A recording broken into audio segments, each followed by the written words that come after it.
বাপের লোকে বেইমানি করবেন না। আমি সারা জীবন আপনাদের সেবা করে যাব। হাতে তাদের সামনে দলিল নিয়ে দাঁড়া।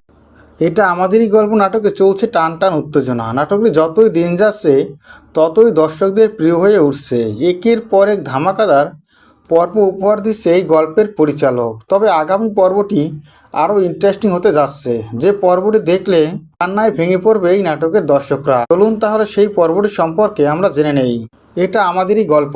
ইতিমধ্যে নাটকটি দেখতে পেয়েছি ফাহাদ বাড়ির দলিল উদ্ধার করে। ফাহাদ বাড়ির দলিল উদ্ধার করে সিদ্ধান্ত নেয় এই গ্রামের বাড়িতে চলে আসবে, মা বাবাকে তাদের বাড়ি আবার ফিরিয়ে দিবে। ফাহাদ ওই লোকটির কাছে গেলে ওই লোকটি বলে, বাবা মার সাথে কখনো বেইমানি করবেন না। যদি বাবা মার সাথে বেইমানি করেন ধ্বংস হয়ে যাবেন। আজ আমি এত কোটি টাকার মালিক শুধুমাত্র আমার মা বাবার দোয়ার কারণে। এই নিন আপনার বাড়ির দলিল। আমাকে বেশি টাকা দেওয়ার দরকার নেই। যে টাকায় আমি বাড়িটি কিনেছি সেই টাকাটা দিলেই হবে। এরপরে দেখা যায় ফাহাদ লোকটিকে টাকা দেয়, বাড়িটি উদ্ধার করে। ফাহাদ বাড়িটি উদ্ধার করে হীরাকে বলে, হীরা দেখো আমি বাড়িটি উদ্ধার করেছি, আমি এক্ষুনি গ্রামের বাড়িতে যাব। গ্রামের বাড়িতে গিয়ে আমার মা বাবাকে তাদের বাড়িটি ফিরিয়ে দিব।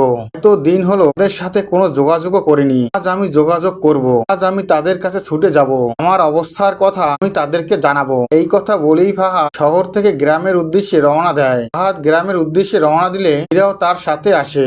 ফাহাদ বলে, হীরা তুমিও আমার সম্বন্ধে আমার মা বাবা কিছু বলো, আমি তাদের জন্য কেমন করেছি। ফাহাদ গ্রামের বাড়িতে এলে ফাহাদকে কেউ সহ্য করতে পারে না। উনি ফুপি ফাহাদের কাছে ছুটে যায় আর ফাহাদকে বলে, তুই এসেছিস, তোর বাবা খুবই অসুস্থ। এরপরই বাবার কাছে ছুটে আসে ফাহাদ। ফাহাদ বাবার কাছে এসে আর বাবাকে বলে, বাবা আমি বাড়িটি ফিরিয়ে এনেছি, যে বাড়ির দলিল। আপনারা আবারও শহরের বাড়িতে ফিরে যাবেন। আমি বড় বিপদে পড়েছিলাম, তাই এই বেইমানিটা করতে আমি বাধ্য হয়েছি, আপনারা আমাকে ক্ষমা করে দিন। এই কথা বলেই ফাহাদ তার বাবার গায়ে হাত দিয়ে ক্ষমা চায় আর বলে, বাবা আমাকে ক্ষমা করে দিন, বড় ভুল করেছি, ক্ষমার অযোগ্য। তবু আপনি যদি আমাকে ক্ষমা না করে তাহলে আমি কেমন করে বেঁচে থাকবো। এই কথা শুনে ফাহাদকে ক্ষমা করে দেয় তার বাবা। আমাদেরই গল্প নাটকের আগামী পর্বে আপনারা দেখতে পাবেন। ভিডিওটি ভালো লাগলে অবশ্যই একটি লাইক করুন।